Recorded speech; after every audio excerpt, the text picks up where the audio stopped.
and I do think you can loop this back to being a rules complaint, and I will loop it back to being a rules complaint. In fact, it'll be a multifaceted rules complaint. So stay tuned for all of you who love complaining about rules, because you're getting a second dose today. But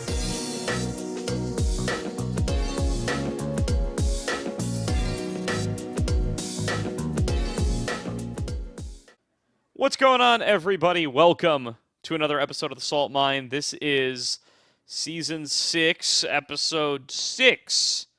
And we are back with Group of 3. Slayer is... You said you're in San Diego, Slayer? Yeah, I'm back. I'm back where I grew up without a video camera. So it's tough to grow up without a video camera. I probably would have been able to. I probably wouldn't be able to record it all if I didn't have another reason to bring back the whole rig. Which is a fucking sick W the boys got earlier. So hell yeah. Hey. Add a little bonus, you know? I didn't even realize you were playing remote when we got that sick dub, so good stuff. Thanks for I mean, to be fair, like, I brought a lot of the stuff. The only stuff from my normal setup I left was my video camera and my second monitor, so it's basically surely your desk and chair, right? Like you're in an unfamiliar environment. So now props to you playing in an unfamiliar environment and still performing, Slayer. Way to go. Hardstart Castello now 1-1 in LBLCS, so we're on our way. And that one loss is because we had a forfeit because Grapes' computer shit the bed. So true. We might as well be 2-0. I'm counting that as a win. A forfeit is a win in my book. So starting roster undefeated. So you got hell yeah. Yeah. All right. And scrims too. We haven't lost a scrim yet with the full roster. Is that with the full roster? Sure. I was like, that's not true. Okay, yes. With the full roster, that is true.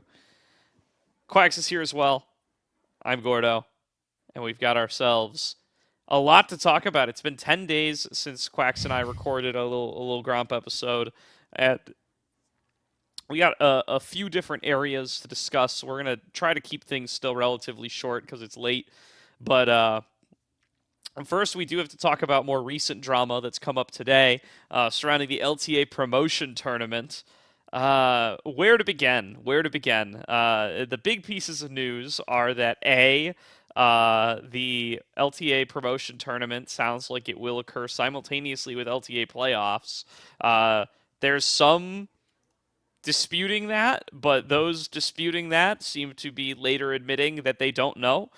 In what is a masterclass of public comms, and then other people directly involved with the NACL are confirming it.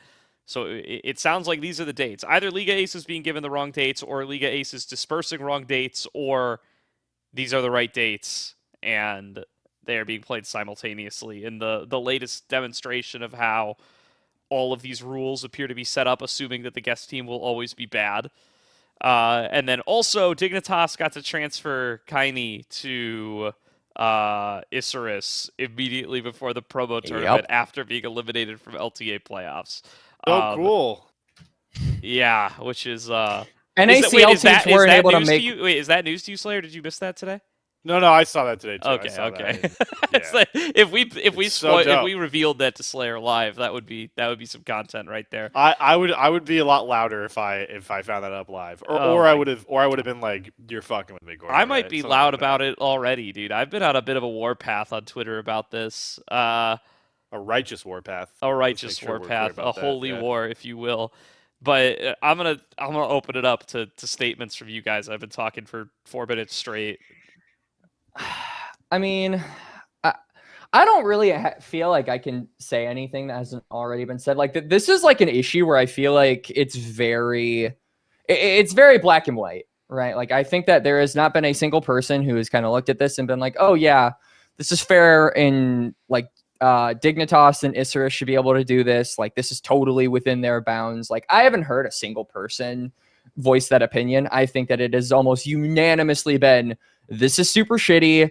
Like, and it's I can't even blame actually Dignitas and Isurus. I feel like this is just No, I Riot, agree. right? Not clamping down hard enough on the rules and not making that concrete and not making that public as well. I feel like people are going into a tournament where they're potentially going to be seeing a new team in the LTA, and this is probably going to be an event that a lot of people will be interested in because it's been the first promotion relegation tournament for a tier 1 league in a really long time, right? Because we're the only region that technically has this.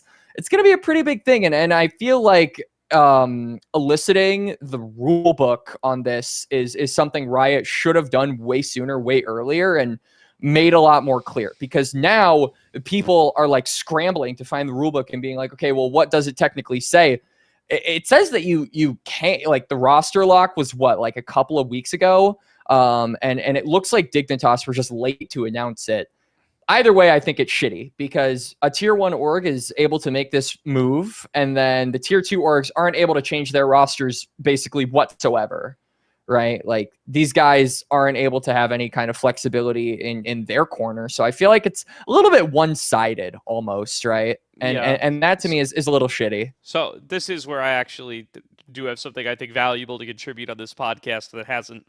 I mean, it's been said, but as is normal with big dramatic things, the big drama spreads very, very far, and further context spreads not as far.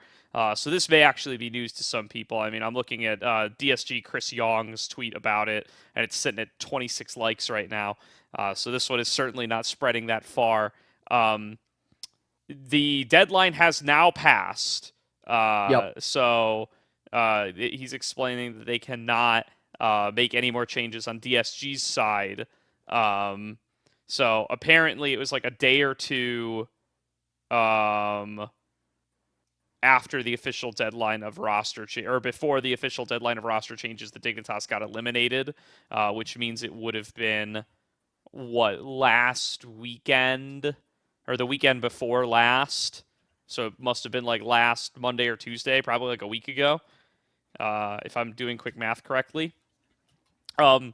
The other thing that I don't know if anybody said it publicly, but the explanation makes a lot of sense to me.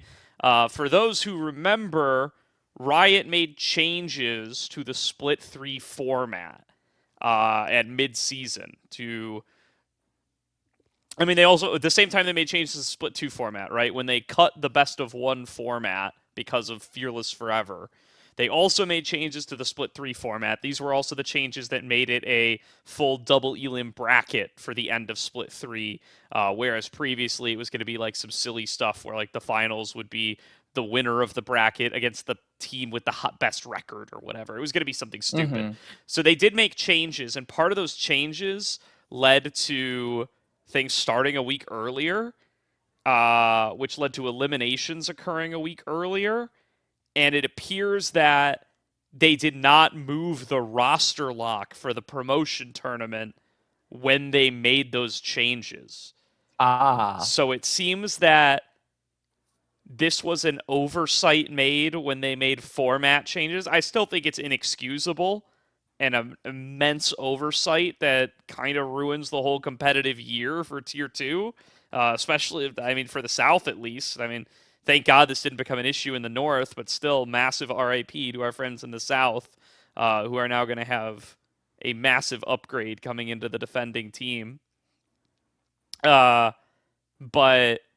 that appears to be what happened as far as like where the mistake occurred and what the oversight was. Because I've tweeted plenty of stuff before learning this about like, dude, how can you fuck this up? Like, this is such like obvious, basic Bush League stuff to be able to know that you need to have a roster lock for a tournament where teams are going to get promoted and relegated. They did understand that, but you know, I mean, I this feeds back into my earlier point that like it appears that they never anticipate these teams being competitive, and they don't appear to like really give a shit about this tournament, hence why it's scheduled where it is and how it is, and why it's like barely promoted, and why the NACL is allowed to be as invisible as it is, etc., etc. Yeah, I mean, it's just another. I mean, I'm just full doomer. I mean, Yeah, I I'm feel the like, same way. I Like, feel like like, it'd be pretty funny to look at the start of the year, right? Like go back to one of those, specifically like go back to one of those episodes. Like let's focus in on tier 2 and tier 3, right? Like what my mood was going into like the first power rankings of the year, right? I'm sure if I went back to one of those recordings, and it's just me, by the way. I think it's all of us. It's right. It's like, oh, there's a bunch of like really cool prospects that we get to see coming to tier 2. We're hopeful for some of these orgs. We're excited. Tier 3, like, oh my god, we get direct promotion into NACL. Oh, pull stars in the NACL finally. Wow, this is all this shit, man. We already went through all that, and now we're here, and it's like, oh, Riot's butt fucking tier 2 and 3 again, or tier 2 again. Haven't seen this one before. I mean, yeah, I just don't think they care. Like, I don't think they care. I think this is a martyr sign that tier 2 is about to go kaboom in 2026, and yeah, it's just kind of like the final lock. I don't know what else to say. I can scream incompetence. I can scream lack of initiative, but it's the same shit I've always yelled about. Their prep between tier 2 and tier 1. yeah. Kind of tired of yelling, boys. The number of of rule controversies this year are just exhausting, dude. I cannot keep talking about how bad the rules are. I don't know, right? like it's. Oh my god! It's let's think about this, right? We had the stream sniping fiasco with Winthrop and North, or near airport. Near airport. Yep. And we then had the giant pause just this last week. We haven't even talked this far into NACL playoffs on this show yet, but there's another rules controversy with an hour-long technical pause. We have the issues with the scheduling. We have the issues with roster moves that you're allowed to do. We had Tenacity subbing in as an NACL active player on an OQ team. We had... I mean, what else? We had there was an LTA South. There was an LRS player in the OQs up until the 11th hour because they didn't realize there was an LRS player in the OQs until the 11th hour, and they didn't have time to fix the seating after booting that player. I don't know. Contribute. Anybody else got a rules controversy? I don't have a rules controversy, but if you want to expand it to controversies and issues, like. The socials, right? Like, oh my god! I mean, yeah, we don't.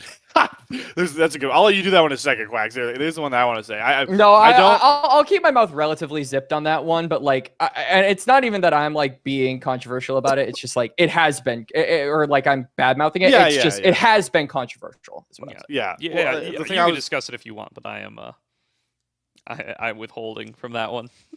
Yeah, sure. Yeah, we don't have to talk about that one. The one I was going to say is, it's not a rules controversy, and there's more than one example of it. This is just the one example I can remember now. Is like server lag issues for people that weren't like internet based. Like I don't know what the fuck happened to Sajed in the Dark Zero series, but he showed the clip. If anyone's seen it on Twitter of what his POV looked like, and apparently it was like that for.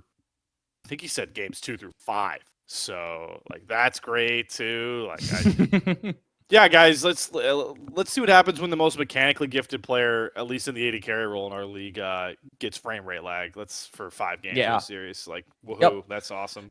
I mean, I agree. It's been like one of those things where it's very difficult to look on the bright side. Like I realistically feel like I've been the positivity person, because obviously like I'm the newest member of the crew and one of the newer casters on this show. So like I have the optimism still, I think, tied to that, but it's hard to look at the current direction that the NACL is trending and that tier 2 is trending and being excited, right? Because obviously NACL at its core is for development, and the players make it that way, right? Like I feel like what keeps tier 2 afloat for me is the players, right? Like seeing these younger people go into a scene and then adopting it into something more and actually making a name for themselves. I feel like Riot, like the day that Riot makes that harder is the day where I feel like interest for me wanes, right? And this year, certainly has fit that bill, where it is much more difficult for players to actually get into the NACL. It is much harder for NACL players to succeed, even though on paper you probably would argue that, given that there is an actual direct path into Tier 1. I would still argue that it's extremely difficult to get into a competitive landscape for League just in general, like harder than ever. And I feel like a big part of that is just like a lot of the issues that you said, Gordo, make it that way. So yeah, like I'm kind of in the same camp as Slayer. Like obviously I'm not gonna like raise my voice about it, and I'm not gonna scream at competence because I feel like I've done that enough this year. But it's hard not to be doomer when everything feels like when the people that make the product itself feel like they are always one step behind being able to solve issues that should be solved sooner. Yeah, it's been a rough year. It's been a rough year in Tier 2. I think that's about the most of it. We'll see what things look like for next year. Oh boy, I was hoping there would be a little bit more righteous fury in this conversation, but it actually has just gotten very sad. It's like it's been virtually 9 months of this. So. Yeah. I'm sure I'll be ready to yell again in 2026. It's okay. Yeah. I'm sure I'll be prepared. We'll have something for it. We'll have fall ACL to yell about. That'll True. be fun. Oh, dude, fall, dude, no. Fall ACL will be like the time for rest and relaxation, I feel, because that's always a nice moment. Like that was like one of my favorite parts of last year, personally. Yeah, I really enjoyed that. It's a good tournament. It's a 2 for 2 on direct to LTA promotions. Let's make it 3 for 3. Seems very possible. Yeah. So fingers crossed. Let's talk about the NACL proper. We've had some rounds of playoffs. I think we had played winners round 2 and losers round 1. So I think we start. I think there's only been 3 NACL series since we last recorded, right? Because we did it. Yeah, and the biggest one obviously is Luminosity's win today over Conviction. They lock promotion tournament. So congratulations to the Luminosity on that, by the way. Yeah, not a surprise, but deserved. Right? Yeah, but still deserved. Excited. Good to get the goal. It's good to can't wait for Insanity to gap K&E. That'll be really fun. Kappa. K&E's in South promotion. Or no. Yeah, you're right. I wish I could though. Dark Wings. You've actually already seen Insanity Cap Dark Wings this year. Don't gap Dark Wings. Don't gap Dark Wings. You've already seen Insanity Cap Dark Wings this year. to mention LTA very, very briefly, Disguised almost beating Cloud9 was like the one time where I was like, holy shit, North America is awesome. Like if Disguised won, I would have been like, oh boy, this Cloud9 jersey that I have on right now, you see this? Never wearing that again. And then I would have gotten my Disguised jersey, which I also have, and worn that shit proudly. Yeah, that was super cool though. So I honestly, like, they made me a fan of Disguised at the end, like almost beating Cloud9. Like now I'm like partially rooting for them because I mean, realistically, like DSG, obviously they had the whole like, benching Scary Jerry and then putting away Abadage, the latter of which I think people were begging for, but the former of which obviously was a little sad because he was, replaced with an import. I still kind of am a fan of DSG a little bit now because I really like Castle, I like XU, and I do like Darkwing. So it made me more invested in that tournament at least, which Tier 2 has not been able to do. So there we go. Oh, yeah. Well, if Controversy could get you involved and engaged, then you were real engaged with the lower bracket of the NACL playoffs just this last split, where we have 2 5-game series, both of which with their own controversies. Let's start with Dorado Supernova, which Supernova win in 5 after an hour-long technical pause in game number 5. Oh, yeah, wait, can we... I'll get angry about that. Can I rant about that? Yeah, you can.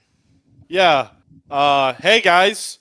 We paused for fucking nothing. There was nothing wrong. What the fuck? Hello? So- I don't. So actually, I feel like we should do the audience a favor. Recap what the bug was. What is it like? It's Nar Nar Ultimate, like wasn't Nar. it? Yes. So Airborne? okay. Like Nar so I got Airborne it. on, yeah. So Okay. Go ahead. Nar. So Nar's ultimate, right? His shove. Nar. That's the name. Nar technically is both an airborne, and if it hits you, it's a stun. If it The hits you thing to a wall. is, If you get hit into a if wall, you yeah. get hit into a wall, it is a stun. But you are airborne while you are being flung.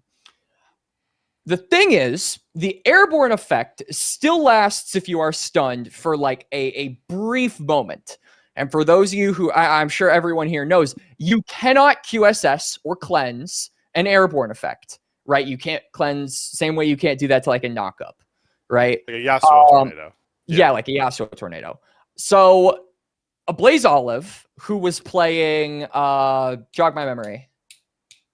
Oh. Well, this is awkward. I don't remember what he was playing. Does it matter what he was playing? No, but Was it Rise? Okay, fine. I'll keep going. I'll get it. yeah. Was it So Rise? he no, Rise doesn't build QSS. Just keep going. I got it. And he like tried to QSS the stun, but the airborne was still was there. It was So Rise, he bro. it was Rise. Okay, my bad. So he tried to he cleansed, QSS'd whatever the stun, but could not do it to the airborne effect. So he was still CC'd in the fight, and literally the teams were still fighting toward Topside River in the mid lane, like around that bush, toward Long Bush, and he pauses mid-fight. The thing is, and they call it a bug.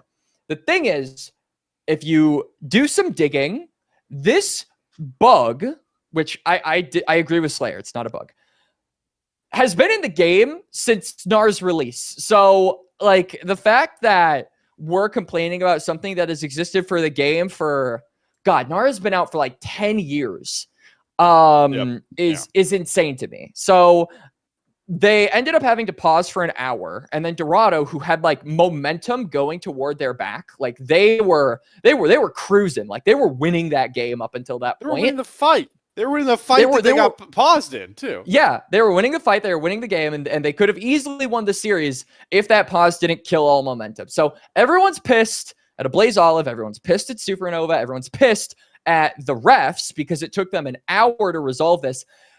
That last one is kind of where my disappointment and anger is kept at. Like, I would not mind if you ruled the bug not a bug and then just kept going like 15, even 20 minutes later, right? The fact that it took you 60 minutes to come up with a yes or no verdict is fucking insane to me. Absolutely fucking crazy. And I feel super bad for Dorado because that was a team that when we were doing our power rankings and when we were looking at this team, you know how earlier, like just like 5 minutes ago, we were saying we don't have a lot of optimism toward tier 2? Dorado's team was like a little bit of optimism. Like those were players in the pipeline that I was excited to see. And I was like kind of similar to Conviction in Split 1, was really looking forward to seeing if they could make a deep run, and they could have done it. And that is really disappointing. Like hype, momentum, and a really fucking good story killed because we took too long for a simple rule book like answer. That's insane to me. So yeah, I quickly want to say I actually, I'm with Quax. A good amount of my anger is with the ref's decision, but I think that is a pansy fucking pause. I'm actually really upset that like he calls for this pause. Personally. Yeah. Like okay. Tell me if I'm wrong, but is this not the equivalent of calling a pause when a Nautilus hook does the Nautilus hitbox thing and like bends around a corner to hit somebody or like clips somebody like far? Like this is equivalent to the same thing. It's what Quack said, which is yes, you could call it a weird interaction, but it's one that has existed in the game for forever. For a third of your lifetime, something like that. So that's the same thing with Nautilus hook, right? Like we all make the joke, oh, ha, like how many times on a Kaz have we all gone, haha, look, Nautilus hitbox.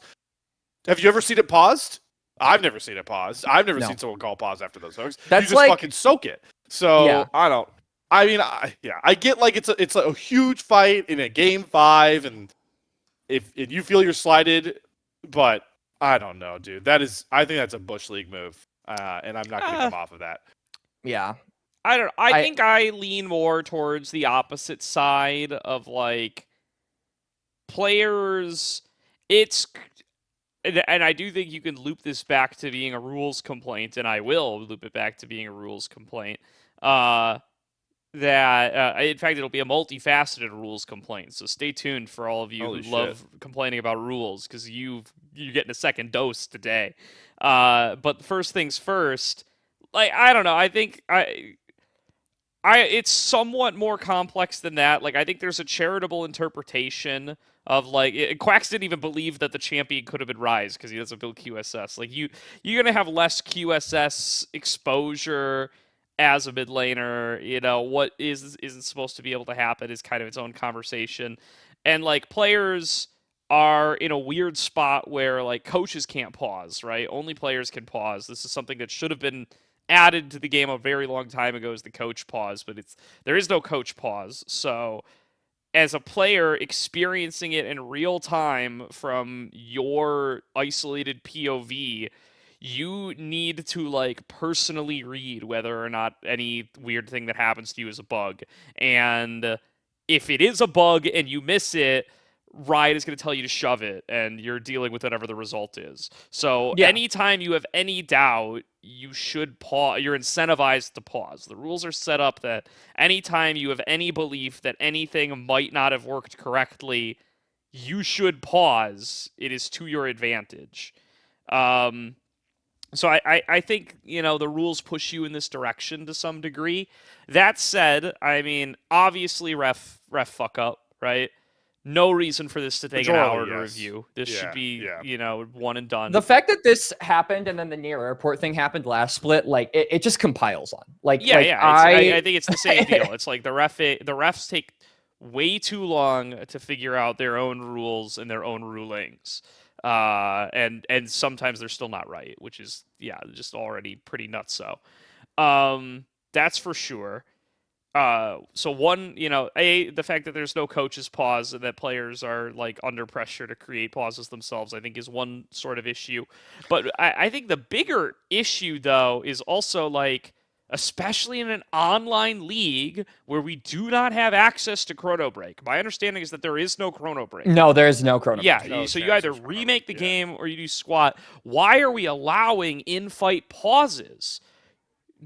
Aegis, the ACL, our Lord and fucking Savior, has a rule where you're not allowed to pause while champions are fighting. You have to pause after and figure it out then. And that rule is not in the NACL. That rule is not in the NACL. And what's crazy is that like the Riot rule books already have this concept in them. They talk about dead ball states. That's when you chrono break to. When there is a chrono break issue, you chrono break to a dead ball state where nobody is fighting. So they already have all the definitions and shit. Just copy paste it and say you can only pause at a dead ball state, and then they'll review whatever happened previously. Because pausing in the fight isn't gonna undo the bug, and there is no chrono break. So let the fight play out, then do the pause, and then they'll review it for a bug and make that and put that in the rule book. Like, that is the solution here. And somehow Aegis has been doing it for freaking years. And it's just not... if you're doing an online league with no chrono break, you need to only have pauses at dead ball states. I don't understand why that is not, universal consensus. Yeah, so, quickly... I want to emphasize my Bush League call a bit more with this. I mean, you could have beef with the ABO for it. I'm not here to defend his honor.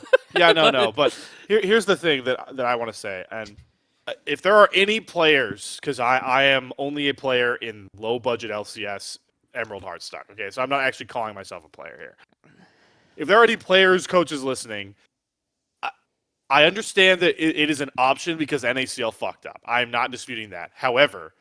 we all know, whether it's from sports, whether it's from, board games we play, any sort of competitive environment, a lot of these things bring what we like to call in the business unwritten rules, right? I would imagine, in my opinion, that when it comes to competitive League of Legends, it is an unwritten rule that you should not pause mid-fight. Like, I'm pretty certain that that's like a pretty agreed upon concept. That if the rule allows it or not, you should not mid-fight pause at any point. So, I mean, I guess I did see it in the LPL happen once, so maybe I'm just fucking making up shit. But maybe that's my sports background and subscribing to a lot of unwritten rules and other shit, like pick up basketball. There's a billion unwritten rules. But yeah, I just feel like that's an unwritten rule that you should never pause mid-fight. So that's also why I got more pissed off. I feel like I think that's pausing fair. mid-fight is an unwritten rule that you. No, yeah, Yeah, I mean, I think it that's should. fair. Yeah. For all the reasons that I'm saying it should be a real rule, those also apply to why you just, as an individual, is like, probably just don't do it, right? Like, Yes. there is no chrono break. It's either a remake or you're playing through it, whether you pause now or you pause later. So you might as well pause later in a dead ball state. Yeah, I mean, I think that can just as easily be applied to individuals. And again, pressure's a little bit more on there. But yeah, I mean, like, let the fight play out and then pause. I think that's fair. Yeah. No, I agree. All All right. right. I guess I did have some fire today, boys. Let's go. Yeah. Came out a little midway through. All right. Blue Otter versus Dark Zero is another 5-game series that Blue Otter wins in 5. Blue Otter where Summer. Sajed appeared to be playing in PowerPoint for 4 of the games. I'm so sorry, Sajed, man. Yeah, I'm this so one. Sorry, my goat. You should have been I done know, like this. and this one has no villain. This one has no I player that we know. can get No, mad it at. doesn't. We can't get mad at anyone for this one, honestly. Like, We can get mad at United States internet providers for stealing billions in tax dollars meant to go towards fiber internet and pocketing it. And therefore allowing Yes. for situations where people have shit connections that ruin their games. Unfortunately, they give even less of a shit of what we have to say compared to what Riot. Yeah, I know, right? Gives a shit what we have to say. You're completely If you right. think Riot doesn't give a fuck about what we're saying here, oh boy, let me tell you, Oh Spectrum boy, let me tell you about Comcast. really doesn't give a shit. Yeah, really doesn't fucking care. yeah. But there's I don't have villain. much to found say him. on this one. Honestly, like, I'm kind of sad that Dark Zero don't advance further, because I feel like this team is still really good. But what a story for Blue! Like, this is kind What a of prospect for Samikin. yeah, really. Like, we were a lot of us minus. I'm gonna hold all of us except Slayer accountable because Slayer never gave up, but we kind of all partially, sort of, somewhat, kind of did. And they managed to make it happen. Like, even though enemy ADC was playing from like Neptune, it is what it is, and I still think it's a really cool bounce back for Samikin, but it's also a really, I think, just firm reminder of who the fuck Kryra is. Like, everyone has been singing this guy's praises. Kryra really is him, and if I don't see him on like a top 4, no, fuck that, top 3 team in the NACL, like, next split, I will be irate because this guy almost didn't play in tier 2 this split, which was extremely criminal. And I am super eternally grateful that Blue Otter gave him a chance, right, over all of the roster shuffles that plagued them early in the split. This guy deserves to be here. I feel like if you dispute that, hit me up on DMs and I will actually VC argue with you. I'm not kidding. This guy should be in the NACL always and forever and potentially get above that because he is extremely promising, extremely talented. Kryra hype train all the way. I love Church of Low Jazz, but this like is one player that I'm legitimately excited for the future. This is one player where I think I all of us in tier 3 can actually like deserve a victory lap. Because I do think maybe I'm a little biased. Maybe you're tooting our horn a little bit. Yeah, a little bit here and like so like salty rub back, sure, right? Because I know those guys love Kryra too.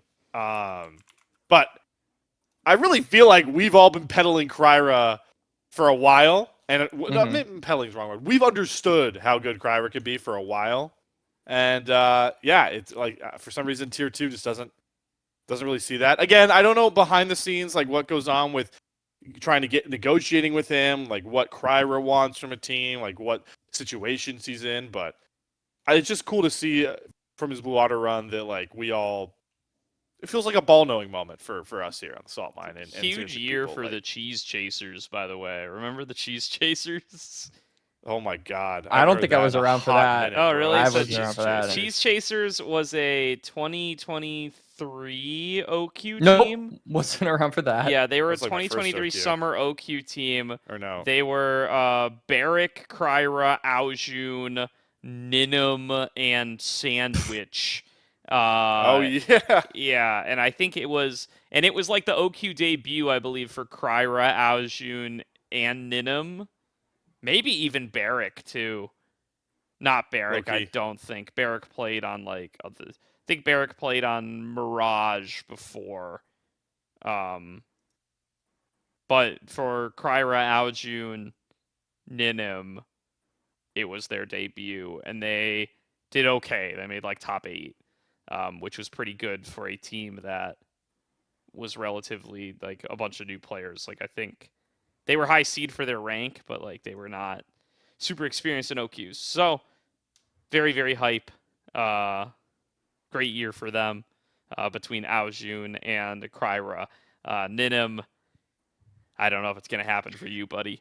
And hey, man, decent year for Barrick too. If we ever when we talk about the promotion tournament. Yeah, Barrick's looking pretty good as well. Also, I do think he's very talented, but I don't know. His last ACL team, he was griefing and talking, so I don't know. Yeah, I mean, as the resident high elo in the call, I have some bad experiences with Ninum. So does I think people who played on competitive teams with Ninum have bad experiences with Ninum. Yeah, I have played with and against Ninum once each, and there's a reason he was comp banned for a while. And yeah, I'm not gonna say anything too incriminating, but it's an experience, people. Yeah.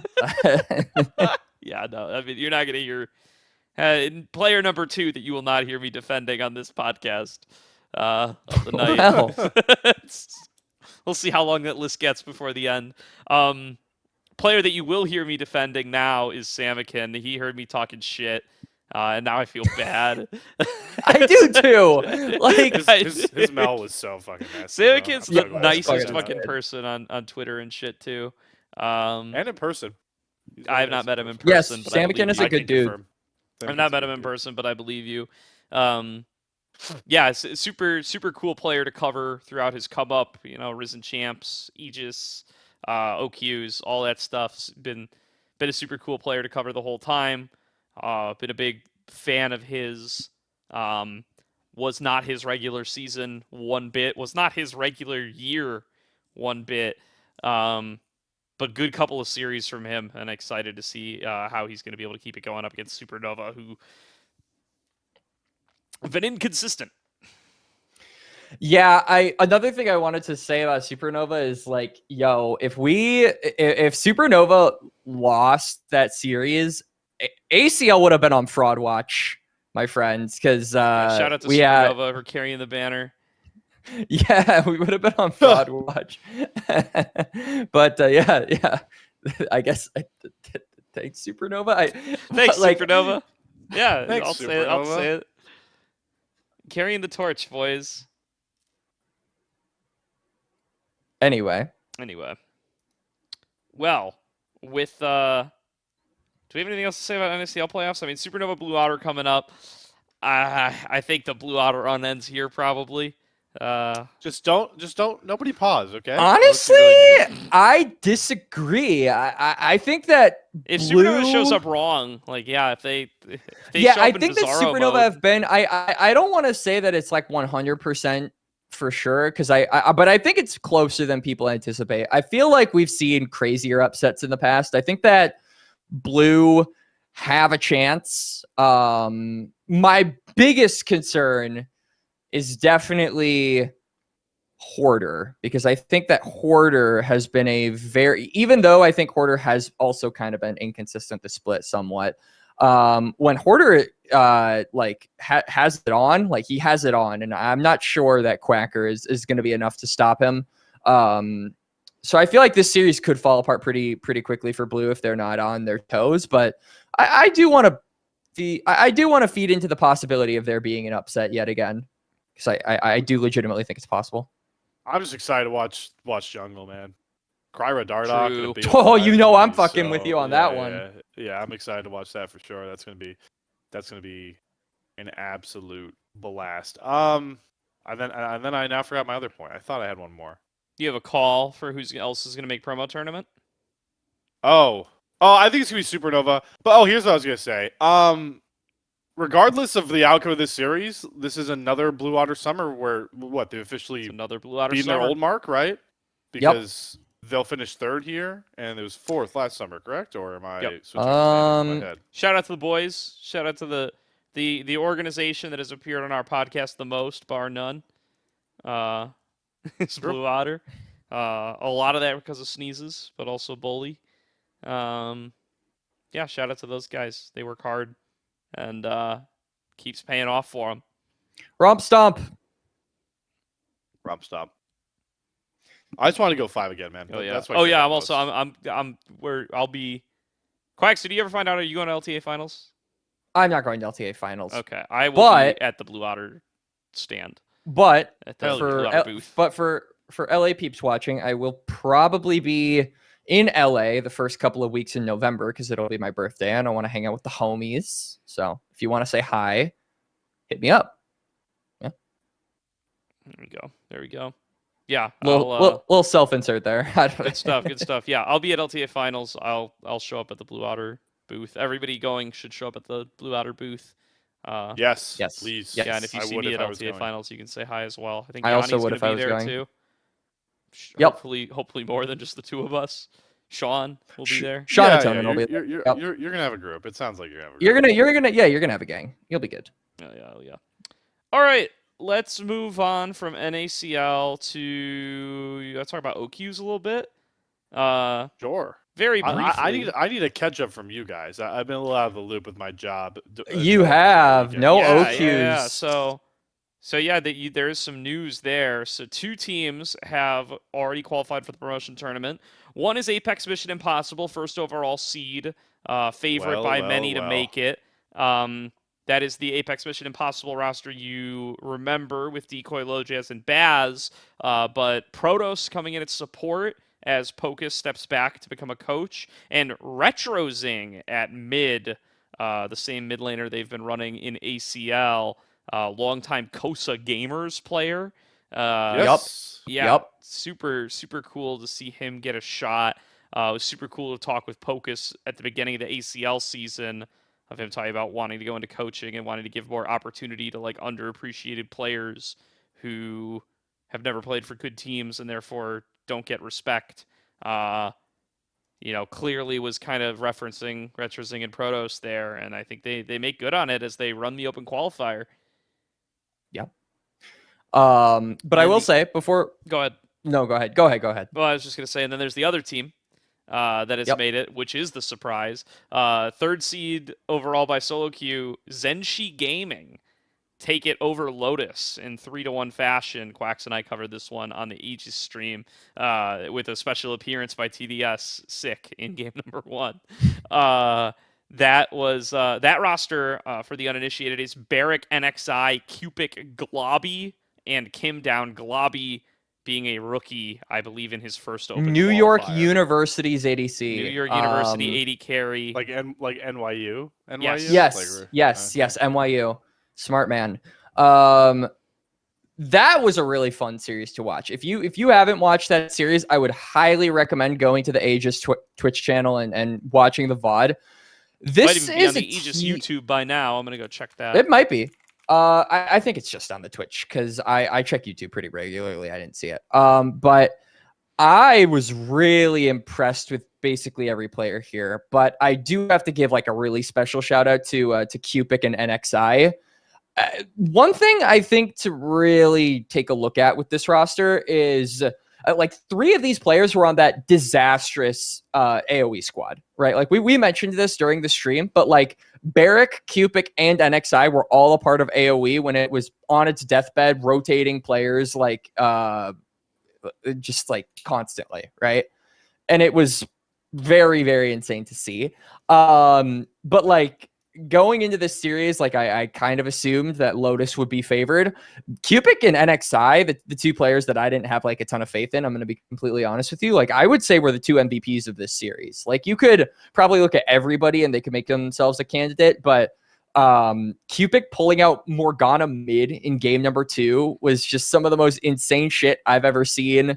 And then NXI, I think playing the more carry-oriented jungle style is always refreshing, especially in a meta where I feel like jungle is more so kind of the bitch of the role and that second support.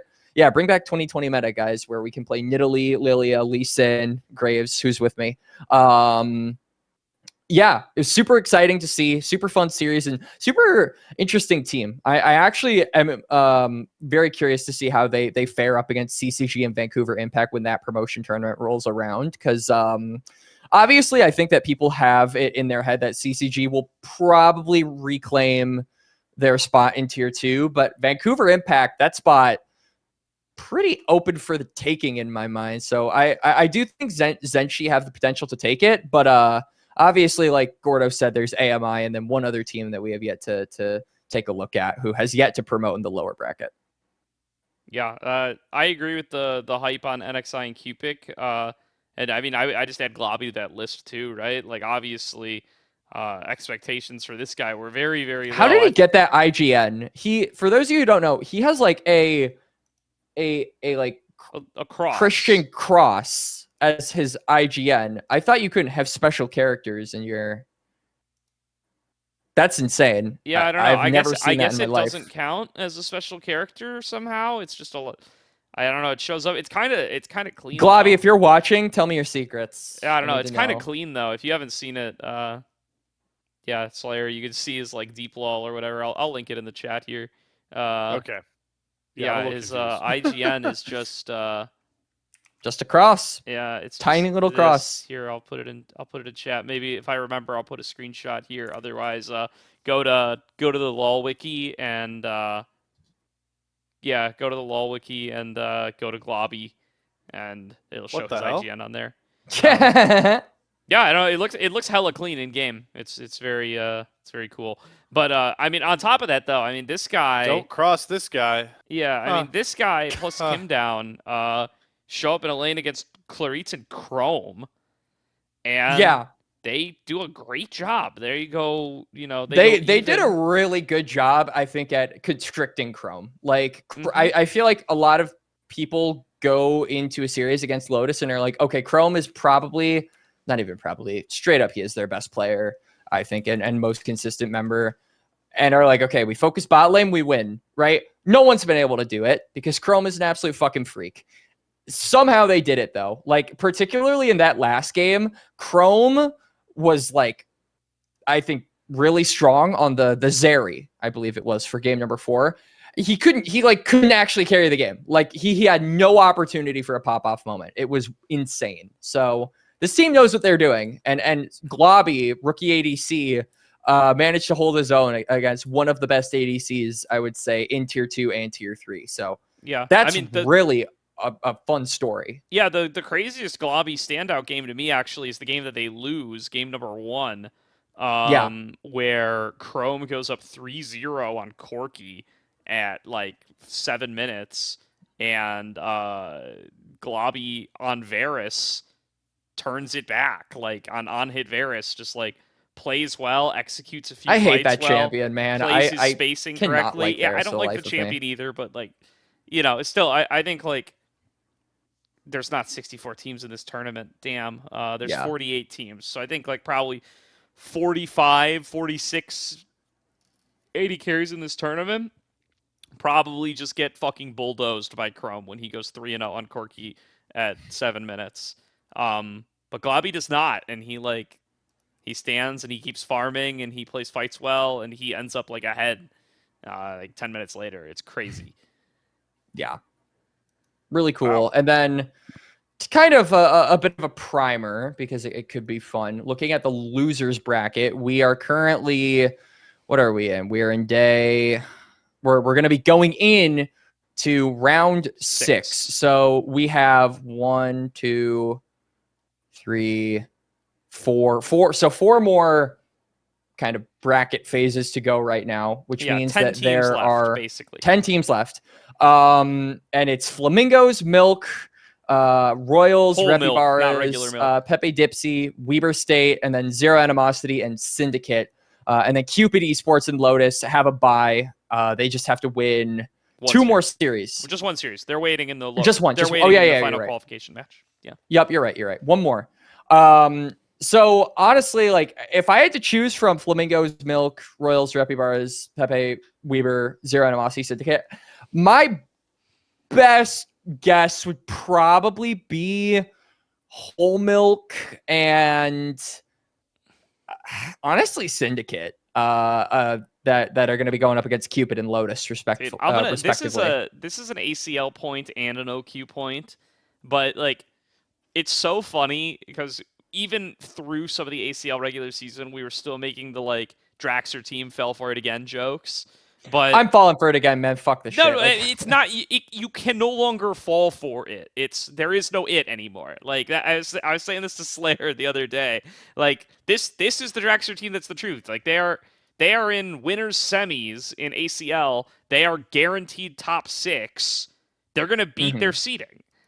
Yeah, it's just like they could lose out from this point, and they will have both made a deep run in the OQ, and they will be 5th, 6th place in ACL, which beats their seeding. It's all a lie.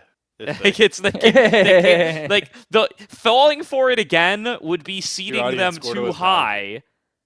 Because they don't actually end up being good, but they are locked into beating the seed that we gave them. We can't fall for it again anymore. These are the chosen ones. This is the Draxler team that succeeds. They've done it. Oh god, here we go. Here we fucking go again. All right, they've done it. They will do it. They've already done it. Okay. It's gonna be Repibaras now instead of Whole Milk because of how much you're talking. It's actually so wild that Quax, wasn't it me and you that watched Deathmark Napoleon 2-0 Whole Milk? It's so crazy how much they turned it around, dude. That's actually wild. And it was actually Draxler like getting gapped. Hey, Draxler, you're doing great now, but you got so gapped in those 2 games. It like wasn't okay. I'm not. I want to. It seems like I want to flame mark this episode, but I'm just speaking in layman's terms. Like it was bad though. I don't hold back, man. Like honestly, like I'm kind of with you on that. Like especially as like the jungler in the call. Like yes, it definitely was kind of a Drexer was getting run over a little bit, but. Yeah. But now who cares, right? Like now who gives a fuck? Jungle doesn't matter. So yeah. I say it once again, dude. I really hope buff jungle. Listen, if all the flaming when you weren't doing well didn't do it, I really hope the flaming when you are doing well doesn't do it. But don't stop, man. I love these like the content and the interesting rosters and the like push and pull of like should we seed them high, should we not? Will they pull it together with the talent? Won't they? Is awesome every split. Never stop, brother. You're a credit to the ACL. Yeah, I mean, you made me look silly with my rankings. Nice job, Draxer. Hell yeah, man. Word. So yeah, I mean, I kind of agree. Flamingos is interesting too. Just want to talk about that team. Flamingos is a bunch of Brazilian players who I think are all here to go to college, because the import rules are now much laxer around OQs than they used to be. So Flamingos is Nin, Goot, Zusty, Leleo, and Bounty. So they are on. I think most of them are Bruton Parker College. Yes. Yeah, except for Leleo, who's on Grandview, and Bounty, who's also on Grandview. Yeah. So that's a fun team. That team had a big win against... Who did they beat? They beat somebody important in the upper bracket, right? They beat Ducky Getters. Ducky Getters. And Komodo. Yep. And Komodo. Though I would say Ducky Getters is the bigger one. At this stage, I am forced to agree. Yeah, I agree. The Reppy Barras hype is kind of real. And then Syndicate is having themselves a bit of a run. They just eliminated Ducky Getters. I think a lot of saw So that. sad. So fucking sad. yeah, I think a lot of people would have said this is not Sin Eternal Season, by the way, Slayer. I don't know how out of the loop you are. No, I know it's not. I know Yeah, it's not. this is a Karshiak, BB, Foles, Sagiwabe, Alcalamity. Dude, okay. Karshiak on this team is nice. Foles Foles is also insane. is He's doing locked in. really good. I'm actually really impressed with Foles' development in the short amount of time that we've been able to see him in a competitive environment. I feel like you can just see the mechanical edge with him essentially every time, and I feel like sometimes it's difficult for mechanics to shine through in a role that's dominated by this is gonna sound bad and kind of like slanderous, but in a role dominated by mages at the current moment, I feel like he is able to constantly have it shining through. People are gonna look at me and be like, "Oh, this guy doesn't fucking think mages are very mechanical." Not gonna dispute that point. Gordo. I mean, I can't disagree. Can't disagree. I No, don't this know, seems dude. really cool. I think I've got old man hands and don't have mechanics, but somehow my You're best full comp, of shit. My best You're comp full of champion shit. is You're Kali, full of so I guess shit. I don't know You're what I'm full talking of shit. You're full of shit. You Gordo- have like Gordo the second claims- best. You have the second best mechanics on our team behind Slayer, I would say. Like, it's Hey, insane. let's You're go. so full of shit when you say old man hands. You're so fucking full of Well, it. no, this is the Gordo tag, all right? I'm about to expose Gordo, all right? So here's Oh, what happens, no, right? don't Here's expose what me. happens. Here's what happens with Gordo, okay? He turns his brain off and gets ganked mid lane or something when he probably shouldn't have. Or he dies in the side lane of Malzahar because he just walked up to him and gets ulted. Claims old man hands when it's actually just his brain turned off. It's That's actually the old tech. man brain. It's actually old man brain. It's actually old man It's brain. actually dementia, not arthritis. Shit. You might be right. You might be onto something. And if you want to know the one time I fucked up mechanically, it's because I got Kaisa Q evolve. You mid fucking lane, and I flashed in place panicked. or whatever. No, I didn't flash in place, but I walked into melee range of their support because I was terrified that if I just hit Q that I would start evolving in the middle of lane. So I completely. So basically, don't let me get Kaisa evolves when I'm outside of base. That's what I'd say. No. No, but back on point here. Actually, really a fan of this team for the Foles point. Also been a fan of Karsiak for a bit. It's cool to see Karsiak on a team that's like super competitive. Yep. I would wager this is Karsiak's best team he's played with. Across ACL. This is the ACL OQ this stuff. is the funny thing. Like, and we argue this every year, but I just want to reiterate. And you know what?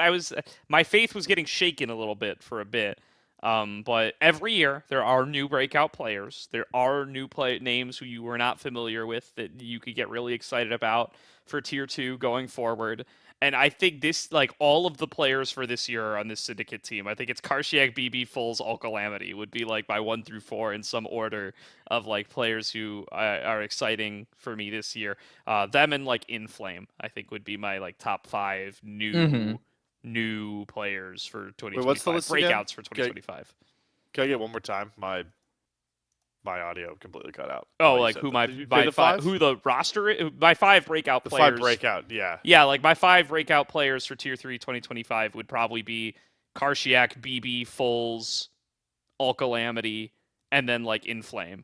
Okay, and I that's only a fire don't count list, yeah. Sagewabe because I think he broke out last year.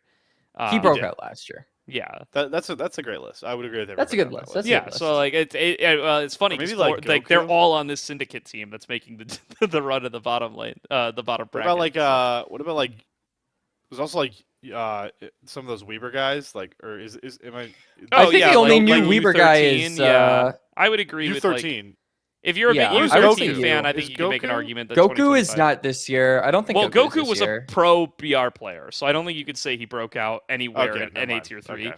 Then just you 13. Okay, yeah, that was the only one. Yeah, no, so super cool for that syndicate team. I think those are the only ones that stand out to me. I do kind of anticipate that, like I think Zero Animosity is, kind of just here for seed. I think they're probably going to get run over. I think Royals is probably in the same category. So I don't think there's many other teams worth discussing too much of. If they prove us wrong, they prove us wrong. I like that Royals team. I think it would be cool if they came out good. Oh, I guess that would be the other breakout player for 2025 that maybe is worth adding to that list would be Redemption. Oh yeah, Who is on that Royals team. Top Lane 101, sorry, bro, you're still too new. You don't get to go on that list, but you could get on that list if you start winning some games. And then the rest of that roster is Verdict, Sir Zepri, and Bioster. I like that team. I just do not. I don't see them being able to I would be probably compete with the big surprised boys. if they beat Repi Beras. I would be very surprised if they beat Repi Beras. I think they're like a 9th, 10th place team in this tournament. Yeah, I agree. All right. Well, we're at about an hour. I think we're making solid time. Let's talk about ACL playoffs, and then we've made it. Unless anybody has any parting thoughts on OQs. Nope. Nope. We go ACL. All right, let's do it. So we did not. Outside We have not done any ACL playoffs yet. We did a playoffs preview. So I'm gonna just go through each round. I'm gonna talk about what happened, and we can pick out our favorites and whatever upsets happened. So round of 16. Citadel wins a 2-1 over Calamity Esports. Sorry, Holy brother. shit, You've got a similar name to an org. Lotus takes a 2-0 over Prosperity APM. Deathmark Napoleon takes a 2-0 over Cupid Esports, seed number 5. Holy shit, Milk bro. Esports Whole Milk takes a 2-1 over Papa's Chonks. CCG Holy take shit, a bro. 2-0 over Sin Eternal Season. Apex Mission Impossible takes a 2-1 over Mint. Gravity takes a 2-1 over Milk. And Supernova takes a 2-0 over Komodo. I mean, obviously, Yeah, there's the big one, right? yeah, Like, one there's the is- two really big ones. Like, Yeah. I do not. So I think in hindsight, the Deathmark upset's way more impressive, right? Yes. yeah, yes, Well, oh 'cause- yes. Well, because even if you're low on Draxer, even if you're low on the Draxer, you were low on the Draxer team, Cough Slayer. I still do not believe that they were an actual 13th seed. It's like if you power ranked the seeds, you don't put Milk Esports Whole Milk at 13. It's just the unfortunate reality of how slow of a start they had. So Yeah, that's fair. that makes the Deathmark one way more impressive. Yeah, I mean, did Cupid stream this series? I don't think they did, right? I don't believe so. No, they did not. What happened this series? I just want to know. I mean, I didn't look at the VOD, but I feel like Cupid, aka Pulse, aka Slated 6, this is this is a team of players where I feel like they are very momentum driven. Like, that is a pattern that I've noticed while watching them and seeing their results, where it's like, I feel like when Cupid are good, they are able to actually put a lot of work into some really strong teams. But when things are not great, this team can kind of lose to anybody. And unfortunately, like DME were able to make it happen. I also think that Deathmark have kind of been playing pretty well. Like, they even put a dent in Whole Milk, and now that Whole Milk have been unlocked, I feel like that's equally as impressive. So this is an org that I feel like is obviously being disrespected, but when I got to cover them, I saw a lot of promising stuff from them. So I don't want to completely discount their ability to beat stronger teams. Like, I think that both Verdict and Zephrot are really good players. I thought their mid jungle synergy was very, very nice. But yeah, obviously, no matter how you splice this is an upset. But I feel like they have that ability for sure. Yeah. I think I was high on this team at the beginning of the season, not that high, but I was still I was relatively high on what Verdict and Zephrot would be able to do. I think since they added Pew Pew to the roster, their new bot laner, they have really kind of kicked into high gear. Yeah, for sure.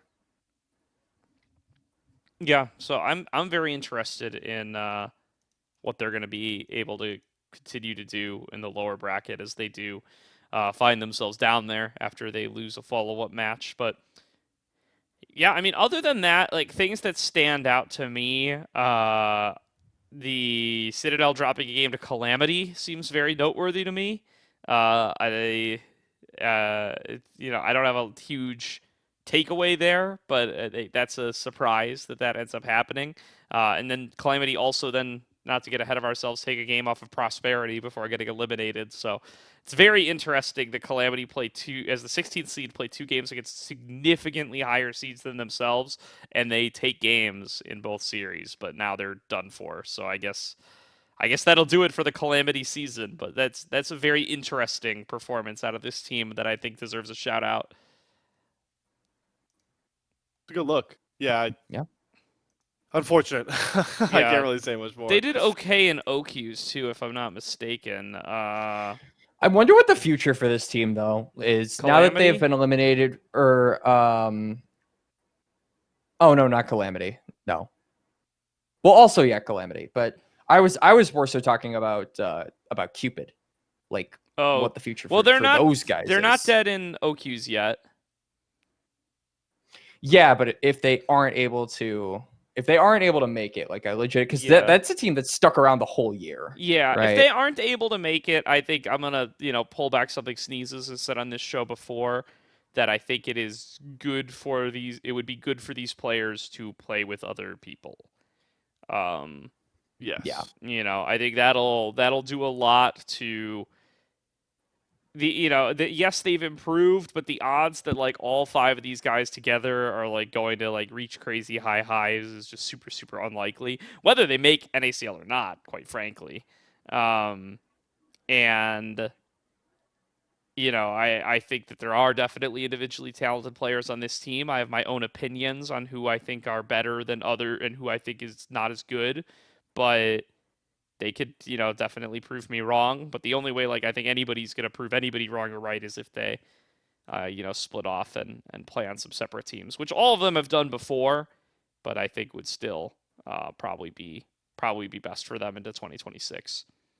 Yeah. I am getting ahead of myself though, because because they are still in the OQs, even though they find themselves eliminated in ACL. Spoilers. Let's get into next ACL round then, and we can review as we go.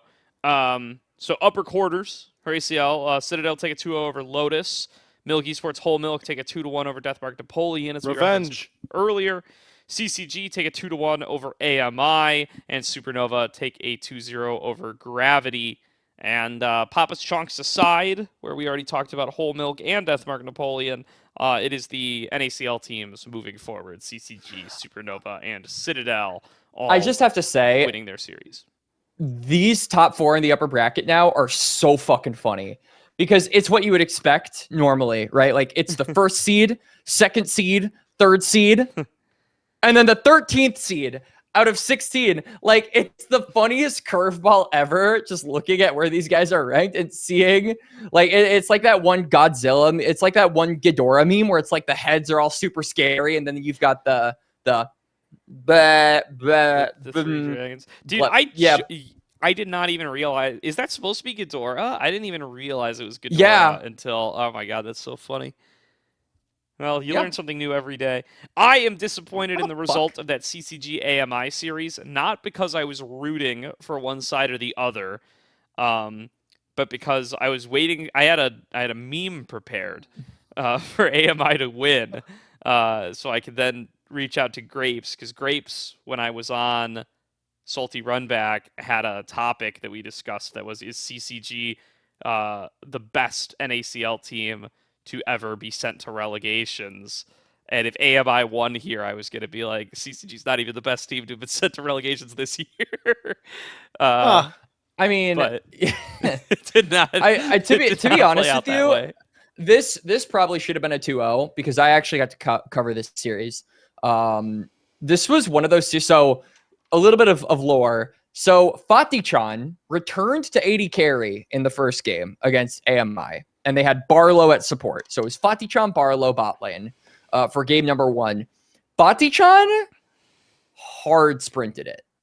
like he played Yunara, which is a new champion. So he has not This been is an his AD first carry comp since this Yunara game, then probably. Yup. Yeah. Yup. It was. Yup. It was. And then Yanni looked at the solo queue of Fatih-chan, and he saw that this guy had only played 2 Yunara games, and he had like 7 deaths both games. He went like 1-7 and like 0-7 or something like it. It was really bad.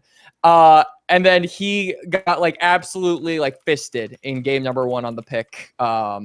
Just like it was pretty insane. But then Shogo came in, and then Fatih-chan went, or Barlow was still support. So Fatih-chan was out, Shogo was in, and they like swept the remaining 2 games. So it should have been a 2-0 realistically, but we got to see Fatih-chan back at 80 carry, I guess. Even though it was brief and probably pretty disappointing. Yeah, what the hell was that? I don't even know how to make sense of that. To be honest, like what is going on? Like there's just got to be something else that besides just Shogo can make game. I don't know. Maybe I'm inciting. Maybe. I thought it was really fucking funny. Like I thought it was really funny. It was a good series. Yeah. I just keep. No, go ahead, Slayer. Ourselves. Well, I just think upper quarters win like pretty stock standard. Yeah. I believe was there nowhere Whole Milk Deathmark was streamed? I don't believe so. I mean, Milk is pretty good about streaming their teams. They streamed against us yesterday. Then didn't save the VOD. So you could look there. The VOD the VOD came up. All right, time to hate watch. VOD came out. Oh, I'm so hyped for this. I think Sean may have pulled through. Sean was DMing me about yesterday's series today, and and mentioned that he was watching Vegas stream, and I was like, I wish I could watch Vegas stream, but the VOD's not up. And he said, "Oh, let me let him know." He left my stream for a Vegas stream, and I take offense to that. Yeah. No. So my point was gonna be here is like we don't have.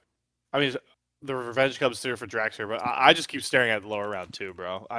Because partly because lower round 1 went completely as expected. But these lower round 2 matchups, Yeah, fun. I don't have a co-caster for that week, so I'm gonna have to scramble for that shit. Because I believe you're out, Slayer, next Monday and Tuesday. So I'm only out next Tuesday. Oh, you're only out next Tuesday? Okay, well then Monday it is. Yeah, so then I guess we can move on because we said it was pretty stock standard. I will read off the lower round if that's okay, Gordo. Please do. So the lower round was Prosperity take a 2-1 over Calamity, Papas take a 2-0 over Cupid, Sin Eternal Season take a 2-0 over Mint, and then Milk Esports take a 2-0 over Komodo. So Komodo out pretty fucking early. If you told me that Komodo would be out at the say that this podcast. Yeah, if you told me that Komodo would be out at the first available opportunity in playoffs, I would have thought you were joking at the start of the season. But yep, they are gone. They are done. So yeah, now it's looking at these series, like obviously the big one is Cupid versus Papas, right? Like 5th seed and 4th seed fighting in lower round 1 is just absolutely insane. But I mean, it's expected. I think that if Papa Trunks go down here, it would have been a way bigger deal than Cupid. But still, it creates some discourse. Everything else, though, I think is pretty stock standard. Like the 9th seed beats the 16th seed, right? Sin Eternal Season, the 14th seed beat the 11th seed, so like that's I guess kind of an upset statistically, but I think we saw Sin. Yeah, I feel like Sin Eternal Season showed up particularly toward the latter half of the split. They came up a lot better, so they had the scaling element to them. So that's why I kind of feel like the ranking is a bit fake. And the Milk Esports I think are better than Komodo, so. That's not anything too crazy. The 10th seed beats the 15th seed, right? So, yeah, I mean, it's nothing crazy. I mean, it's a shame that this like Komodo roster just didn't seem to come together. I don't really, You know, they I mean, switched they never out got going. jungle and AD It's really very unfortunate. late in the season, but like most of the community, Mhm. most of the scene has very positive things to say about Rapid, and I have very positive things to say about Devin. Yeah. So Yes. So I'm do so do Slayer and I. What the fuck? yeah, Just you? I'm not gonna speak for you guys. I'm gonna say I think I see a lot more like Hey, Gordo, I have a lot consensus. of nice things to say about Devin, just in case you're curious. I have Thank you. a lot of nice things to say about Hope One, aka Devin. Okay, this whole podcast has a lot of nice things to say about Devin, and yeah, a lot of folks have a lot of nice things to say about Rapid. Yeah, I mean, I don't know. Olorum has not held these teams down historically, and I even like saying holding them down feels like a disservice to him. Obviously, you know, he's like pseudo retired. He was really memeing in our interview, being like, "We're here to like intentionally lose or whatever in the in the winners bracket, and then make the lower bracket run." And he like didn't know the tournament format and stuff. So like, you know, he's here kind of just fucking around, which is fine. You know, it's a perfectly fine way to you know, enjoy competitive however you choose. He's, you know, made it very clear he's kind of past his trying to go pro days. But craziest for Doxa and Pika Pika though, who are coming off of a run to finals. Yeah. Like a definitive True. run to finals with that Conviction Star team, and yet fall short here. It's yeah, it's just a huge surprise. Yeah, the other thing I would call out is in that Papa's Chunk series, Wilson busts out the full lethality Kiana jungle and goes absolutely nuclear. I love Kia. The fact that they're Kiana nerfing it jungle is one patch coming, whether after you guys it's like it or not. yo, fuck you, Riot. I know, dude. I keep seeing people post, like even Rafa was posting it in our chat earlier. Dude, I'm the Kiana jungle like I know, but Haysayer. Let's my go. point is just like all the LPL casters keep coming in to be like, Kiana jungle's good, guys. It's gonna show up in North America, and I just keep posting fucking Wilson clips. I'm like, it's already here, baby. It's already here. It's crushing ACL. It's ruining Cupid's season. And Yeah.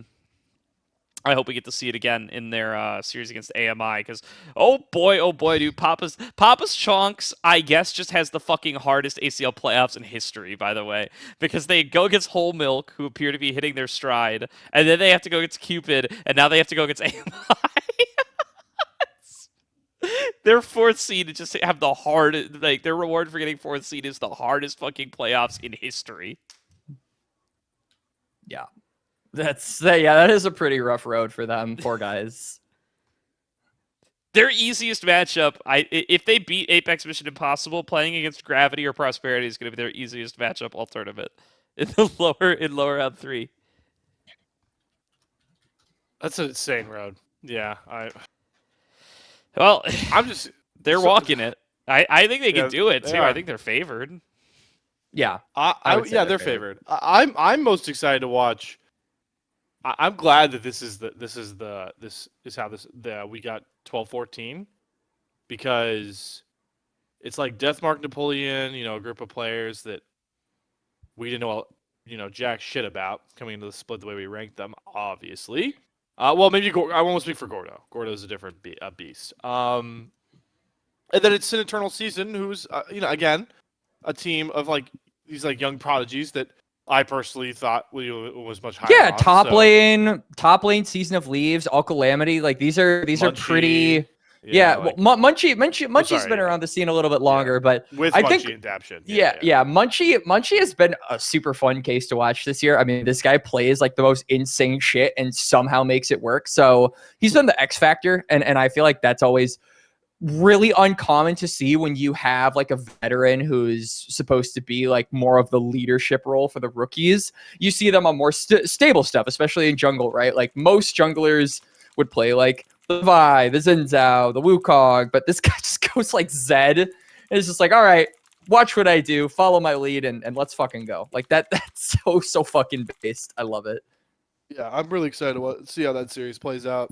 I wish it was more than 3 games, to be honest, because I do know, like you mentioned, that some of these guys are freaks with their champion pools. Like even on the Deathmark Napoleon side, I was speaking on the Draxer getting gapped.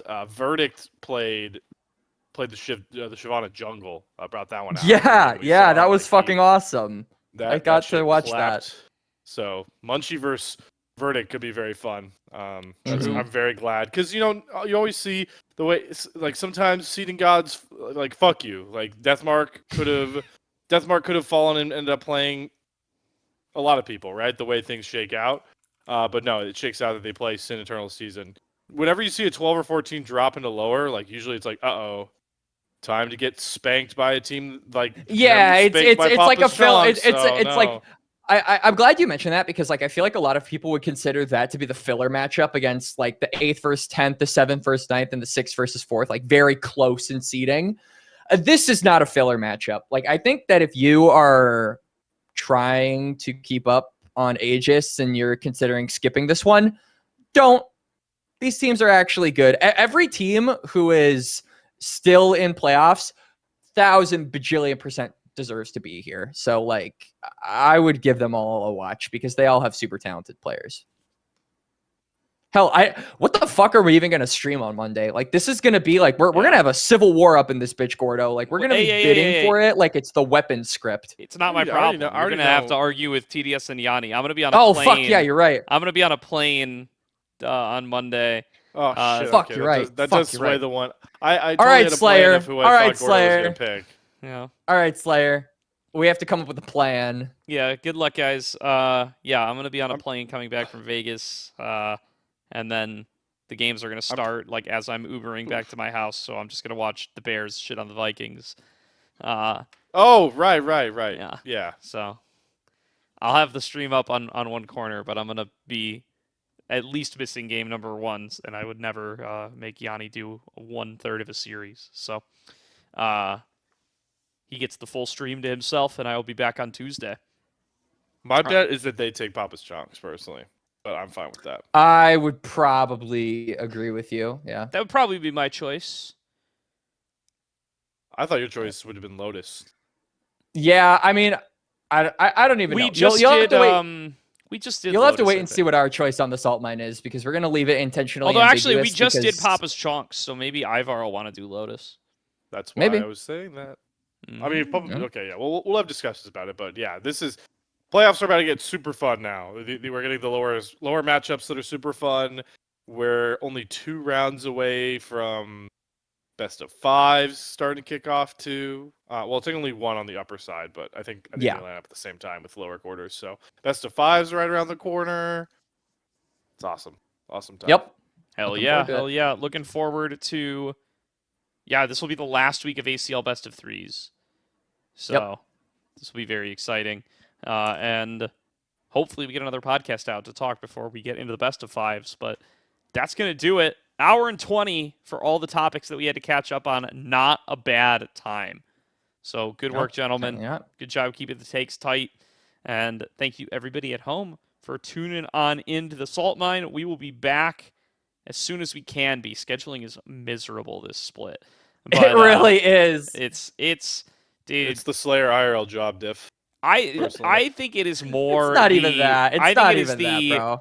ACL, NACL, OQ schedule that we have Well, every that's also fucking day of the terrible. week. Yeah, So that's pretty bad. yeah, It's gonna be a lot more simple during the fall time. God bless. Hell yeah, hell yeah. All right. Well, until then, and until next week, thank you everybody, and we will see you next time. Bye.